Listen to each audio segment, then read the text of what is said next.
Honorable Chairperson, I rise to apprise this august House of the foreign policy dimension of our response to the Pahalgam terrorist attack, going into the preparations for Operation Sindoor and how foreign policy was handled during Operation Sindoor.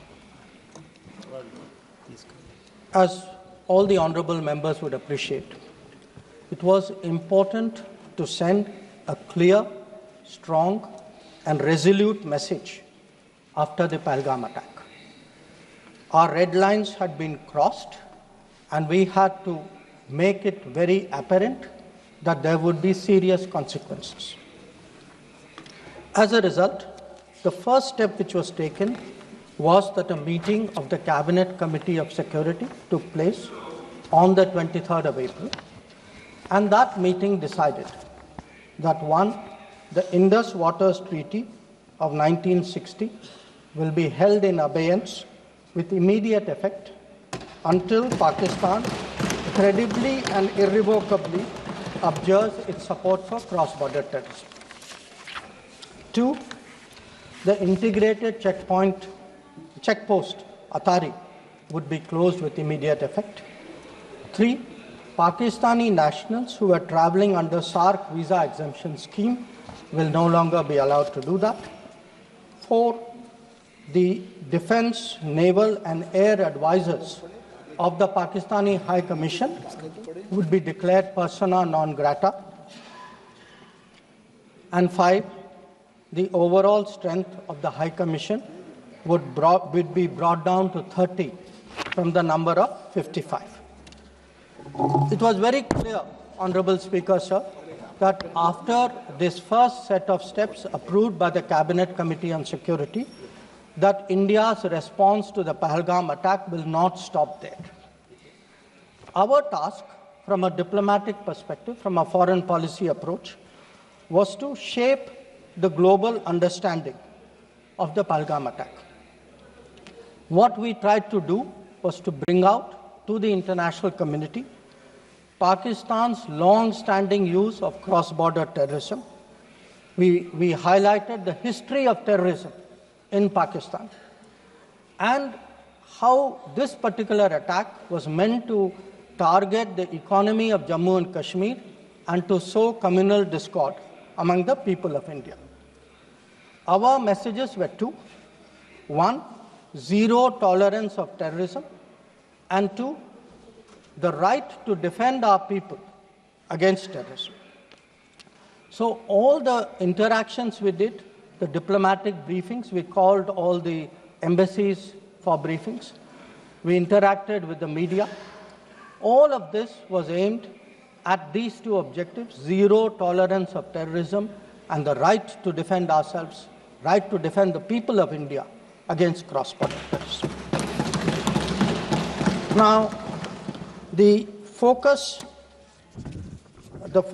for our diplomacy was understandably the UN Security Council. And Honorable Speaker, sir, the challenge for us was that at this particular point, Pakistan is a member of the Security Council. We are not. So we had to achieve our objectives in a Security Council where Pakistan is a member. Now, our goals in the Security Council were two. 1, to get an endorsement from the Security Council of the need for accountability, and 2, to bring to justice those who perpetrated this attack.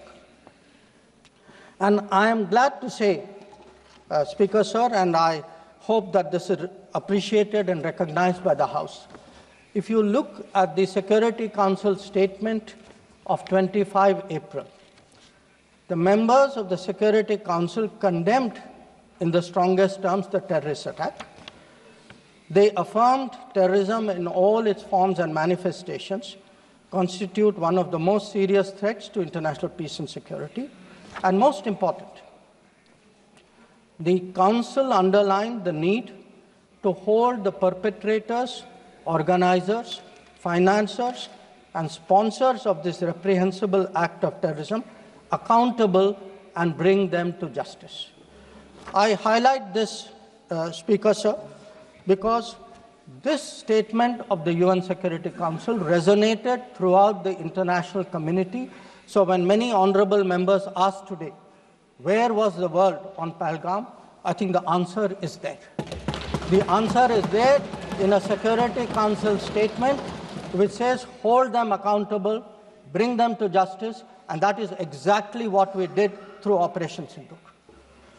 Now, I also want, Honorable Speaker, sir, through you, to bring to the attention of the House a very interesting development pertaining to the TRF, the Resistance Front. When the Security Council was debating this on the 25th of April, and TRF had twice claimed responsibility for the Pahalgam attack, Pakistan defended the TRF. Pakistan tried to get any mention of TRF excluded, and in fact the Pakistani foreign minister told his parliament that this is a great diplomatic achievement. Now, I mention it because today, again, thanks to our diplomacy, the TRF has been designated as a global terrorist organization by the US government, and the same Pakistani foreign minister who took so much pride saying, I defended the TRF, says, well, now if the US has done this, we accept it. So that is where the Security Council issue stood. If I could then, sir, move on to the diplomacy from 25th of April till the commencement of Operation Sindoor. During this period, there were obviously a number of phone calls, a number of conversations. At my level, there were 27 calls. At Prime Minister, I think almost 20 calls. About 35, 40 letters of support came in. And what we tried to do was to create a narrative, prepare the diplomacy for the launch of Operation Sindoor. And the result of that diplomacy, Honorable Speaker, sir, there are 193 nations of the members of the United Nations. 193. Only 3, apart from Pakistan, opposed Operation Sindoor. Only 3. If you look through this period, and I would be very happy to share with the House the exact positions of various governments, overwhelmingly, there was recognition that terrorism is unacceptable, that a country which has been attacked has a right to defend itself, and that India was doing exactly that.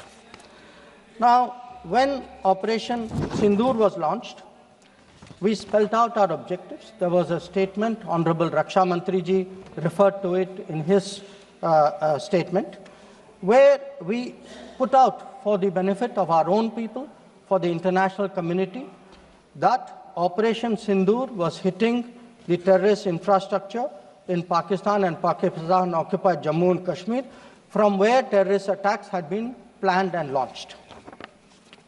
We highlighted that 9 sites had been targeted, and we said that our actions are focused, measured, and non-escalatory in nature.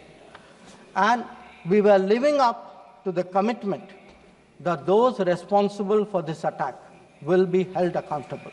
This was the commitment which was endorsed by the UN Security Council, thanks to our diplomacy.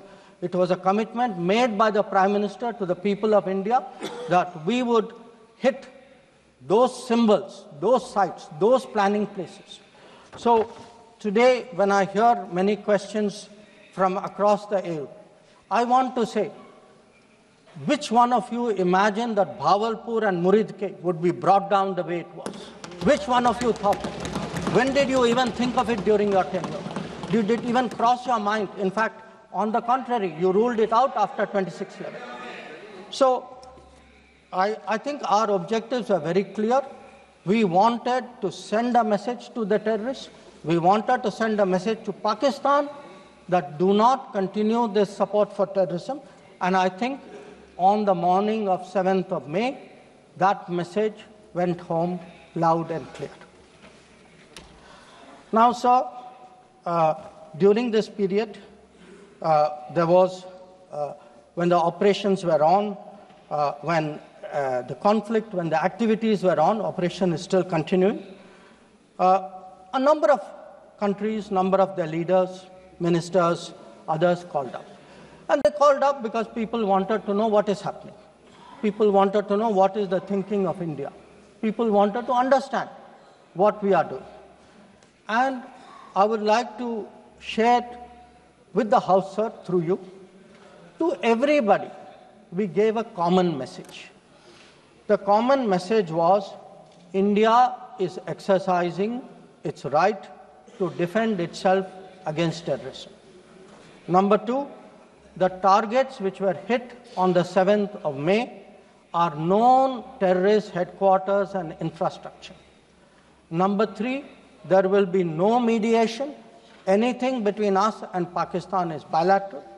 Number four, we will never bow down to nuclear blackmail. Number five, we are responding to Pakistani military attacks because after Operation Sindoor was launched, they had started targeting our military facilities. And we will continue to hit the Pakistani military. If the fighting is to stop, Pakistan must request it. And that request must come through the designated channel of DGMOs. This was a common message that we had given to many people who had called us during that period. Our position was very, very clear in how we were approaching the progress of Operation Sindoor. Now, sir, many members asked, some out of genuine curiosity, some perhaps less, what was the international support? How much international understanding was there of India's position? I would like to share with you a sample. So let me start with countries who are known to be partners of India. Quad. Quad gave a statement which says the Quad unequivocally condemns all acts of terrorism and violent extremism in all its forms and manifestations, including cross-border terrorism. We condemn in strongest terms the terrorist attacks in Pahalgam on 22 April and call for perpetrators, organizers and financiers of this reprehensible act to be brought to justice without any delay. Now, sir, this is the Quad. Now, let us look at a different grouping, BRICS. Now, BRICS has China as a member, Russia as a member, it has Iran as a member, Brazil, South Africa, Egypt. BRICS also condemned the April 22 attack. It reaffirmed its commitment to combating terrorism, again including cross-border terrorism. Now, I would like members of this House to understand, if India is attacked, if there is a terrorist attack on India and a country says we condemn cross-border terrorism, I think it is obvious to everybody what that cross-border terrorism is.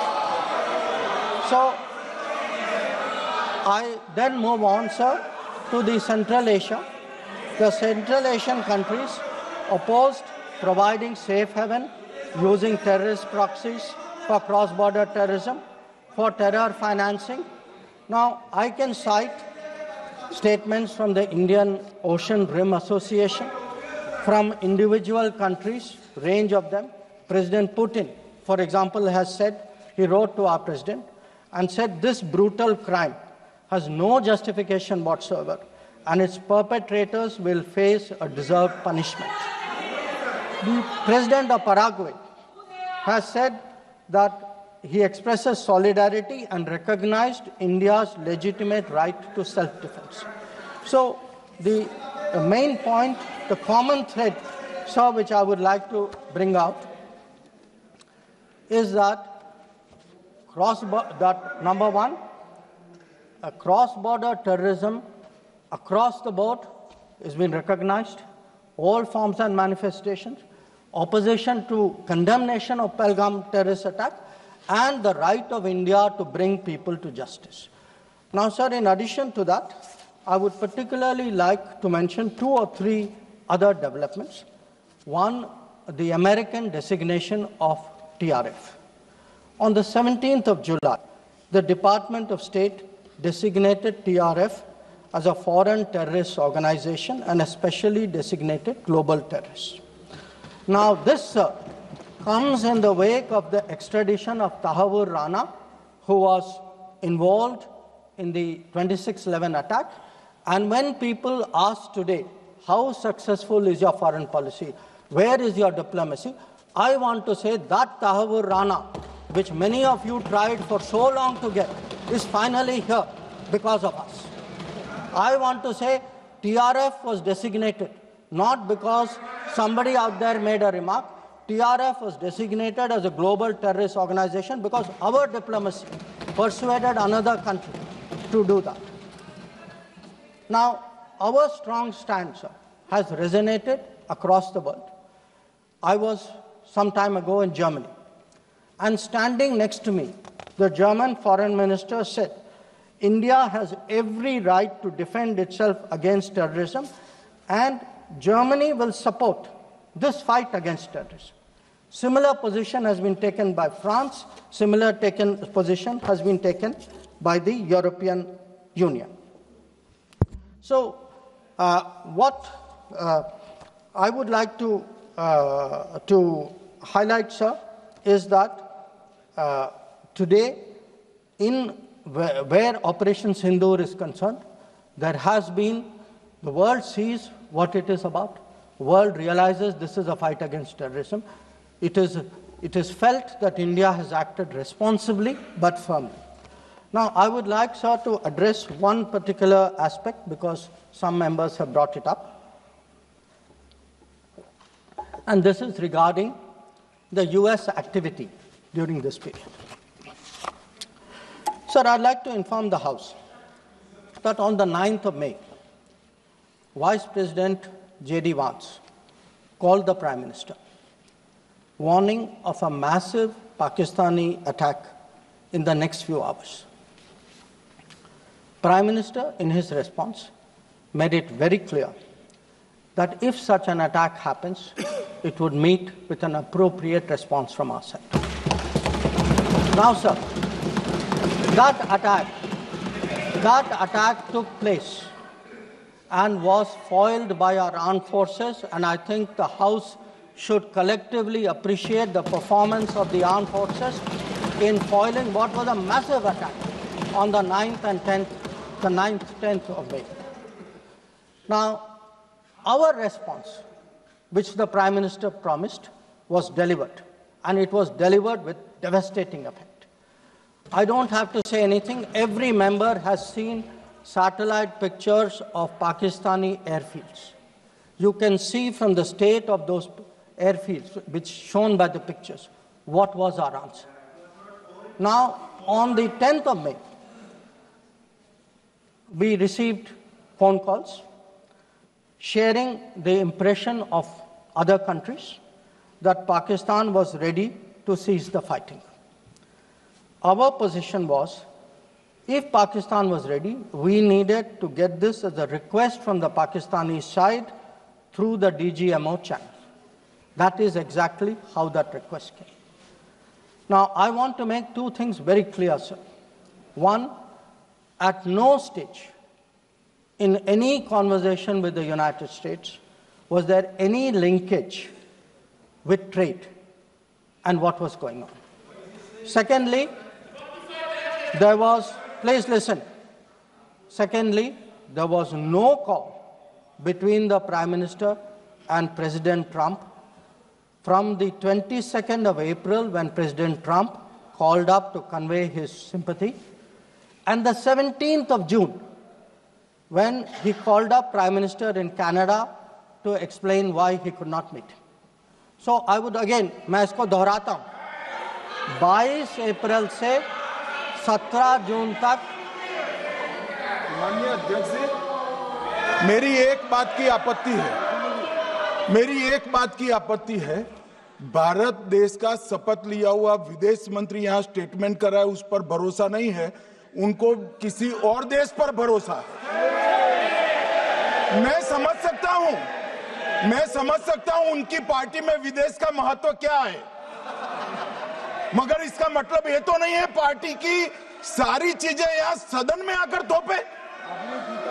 Bharat के विदेश मंत्री पर भरोसा नहीं करोगे? Oath लिया हुआ व्यक्ति यहाँ पर बोल रहा है, ही इज रिस्पॉन्सिबल। माननीय अध्यक्ष जी, इसीलिए ये वहां बैठे हैं और 20 साल तक वहीं बैठने वाले हैं।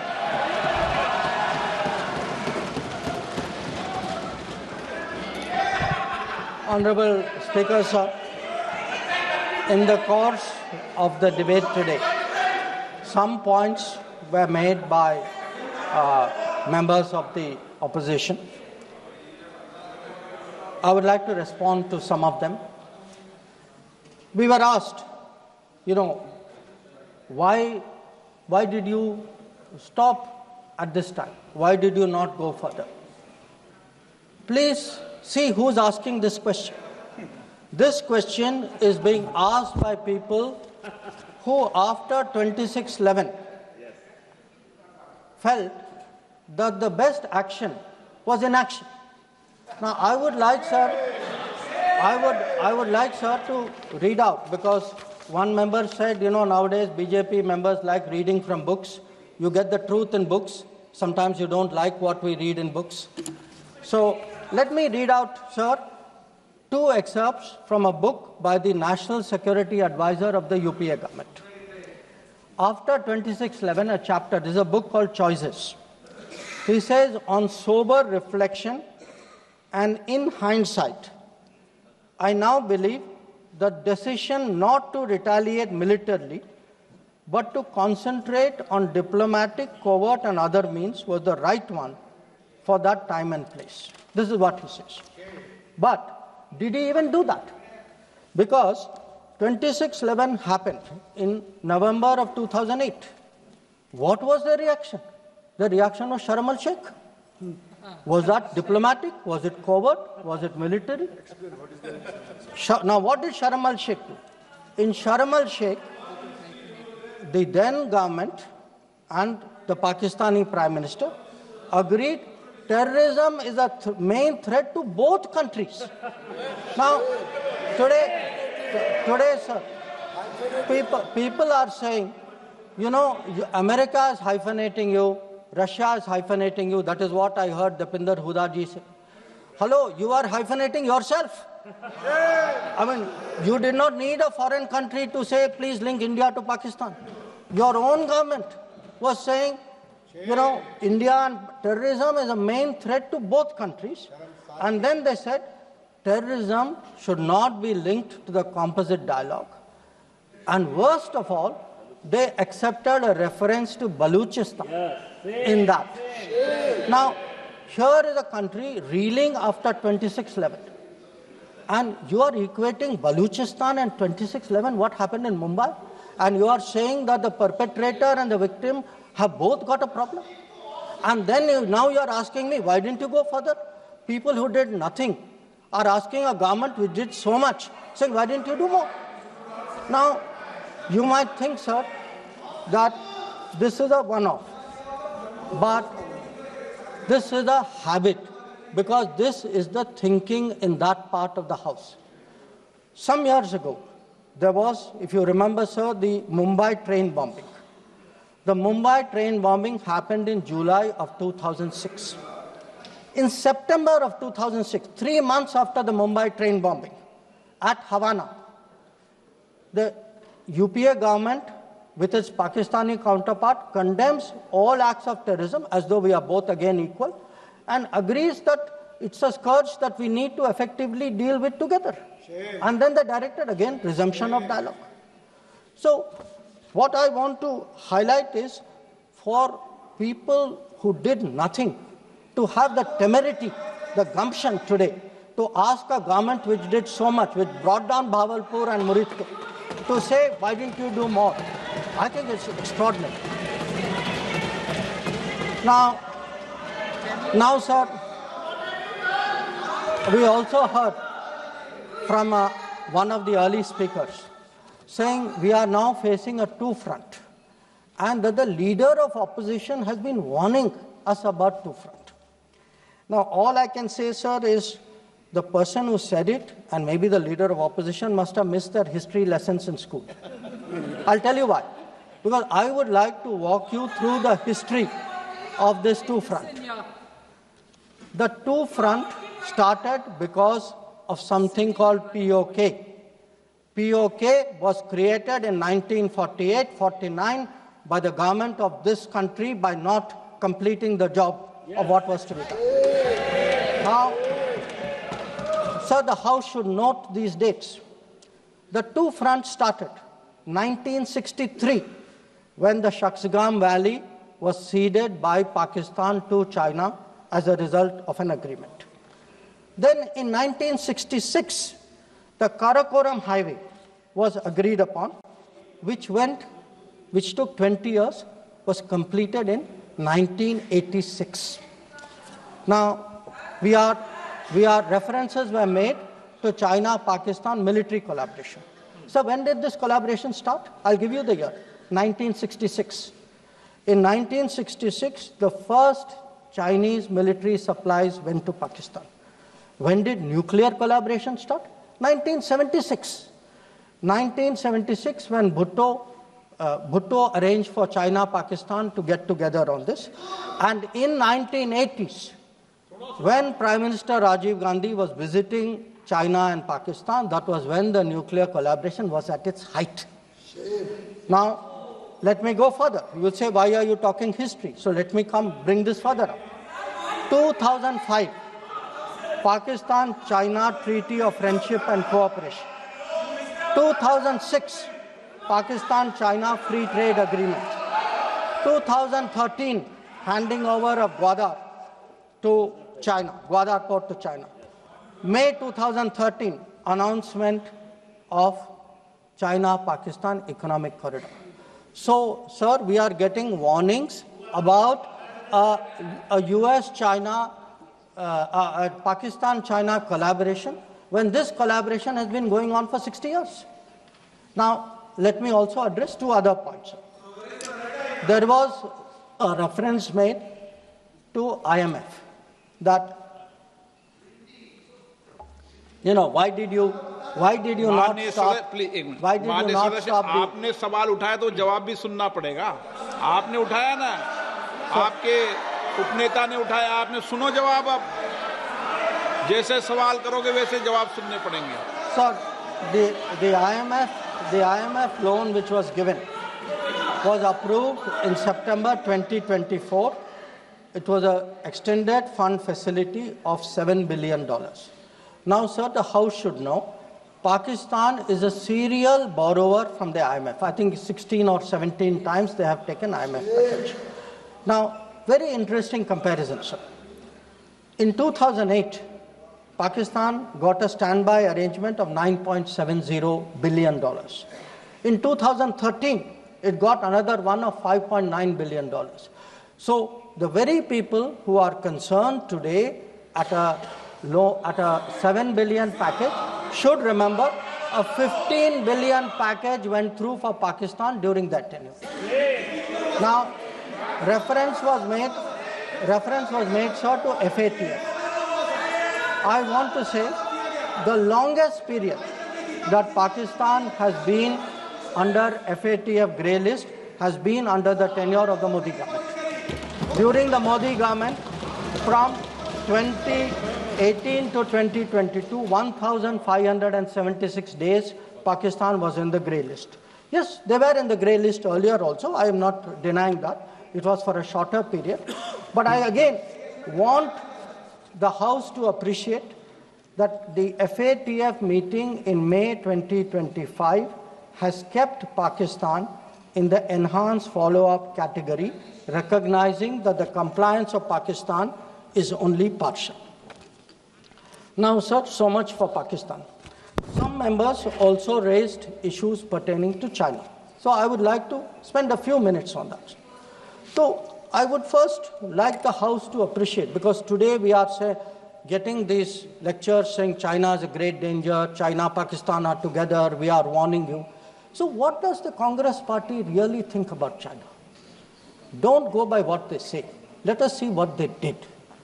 In 2005, China was designated as a strategic partner during Prime Minister Wen Jiabao's visit to India. Strategic partner. And there is a concept, very famous concept called Chindia, sir, a belief that China and India have common interest And the main proponent of Chindia is the party spokesman of the people opposite. Now, some mention was made about visits, including my visit. Yes, I went to China. I went to China to make our position very clear about de-escalation, about trade restrictions, and about terrorism. I did not go to China for the Olympics. I did not go to China for secret agreements. I did not go.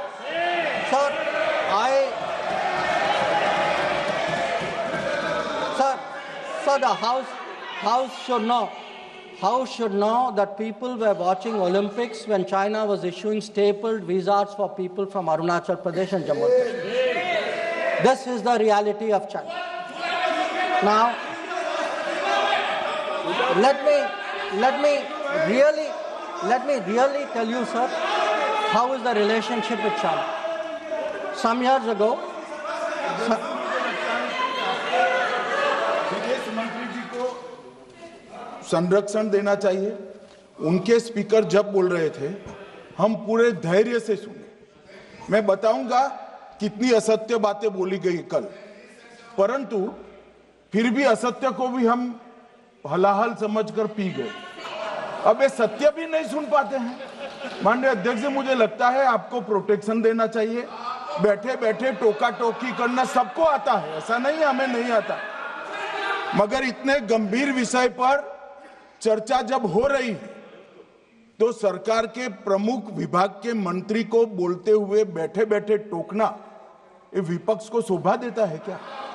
मान्यवर, आपने बिल्कुल उनको आग्रह से कहना चाहिए, वरना हम भी हमारे मेंबर को बाद में समझा नहीं पाएंगे।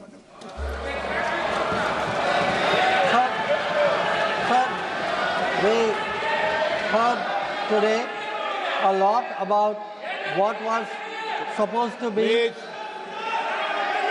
the thinking. बैठे आपको इजाजत नहीं, बैठे। Sir, we heard about warnings about China, cautions about China. You know, China is planning this, China is planning that. But sir, I want to remind this House, Doklam crisis was on. The leader of opposition decided to get a briefing from whom? Not from the government, not from the emir, from the Chinese ambassador. He took his briefing from the Chinese ambassador when our military was confronting the Chinese military in Doklam. So I want to say that I want to say, and this is the political thinking. Let me, sir, give you the economic thinking. In 2006, the UPA government. Please बैठे टिप्पणी मत कीजिए, आप बहुत कर रहे हो, नहीं गलत है, बैठे टिप्पणी मत कीजिए। Sir, in 2006, because I want to illustrate my points with facts. I spoke about political facts, I spoke about border facts. Let me give you an economic fact. What is the economic thinking of the Congress party about China? In 2006, the Congress party agreed to do a regional trading arrangement with China. It was finalized during the visit of President Hu Jintao. A task force was appointed. The task force gave a positive recommendation. Through the efforts of various people, this did not happen. Let me give you the technology side. The very people today who are cautioning us on China are the people who allowed 3G and 4G to come from China. It is this government which made sure there was a made in India 5G. And finally, sir, we keep speaking about the border. The border, if today, whether it is the border with Pakistan, whether it is the border with China or any other border, if our military is today able to stand its ground, the kind of massive deployment that we saw on the China border after 2020, it is because our border infrastructure budget has gone up 4 times. Our tunneling, our road building, our bridging has doubled or tripled. And this is a far cry from the period when the thinking was, let's not develop the border because then the Chinese cannot come there. We had 60 years of neglect of the border. Today, in the last 10 years, that neglect has been reversed. There is still a lot of work to be done. So I think people need to understand. And it's not just in India, sir. We have just come back from Maldives. When I hear comments about foreign policy, yesterday, day before yesterday, the Prime Minister was the guest of honor at the Independence Day of Maldives. This is the country which during their time forced an Indian company to leave an airport. That country today has invited India to build 2 new airports. Look at Sri Lanka. If the Hambantota port was built between 2005 and 2008, and at that time it was actually justified as saying that it has no impact on India's interest. So I want, sir, the House to appreciate that the people who are today claiming to be custodians of national security thinking, who say that they are giving warnings, let us look at the record, let us see what they did when they were in office. But now allow me to come back to Operation Sindoor. So I want, sir, to conclude by saying this. The challenge of cross-border terrorism continues, but Operation Sindoor marks a new phase. There is now a new normal. The new normal has 5 points. 1, terrorists will not be treated as proxies. 2, cross-border terrorism will get an appropriate response. 3, terror and talks are not possible together. There will only be talks on terror. 4, not yielding to nuclear blackmail. And finally, terror and good neighborliness cannot coexist. Blood and water cannot flow together. This is our position. So let me conclude, sir, by recognizing the role which this body and the upper house has played during this period in explaining our national position and our national interest on Operation Sindoor. We had, sir, 7 parliamentary delegations which went to 33 countries. Some comments were made about those delegations. I have to tell the honorable member, Arvind Sawantji, I'm sorry, you are completely misinformed. Those delegations were received with great honor. In many cases, the foreign minister of the country met them.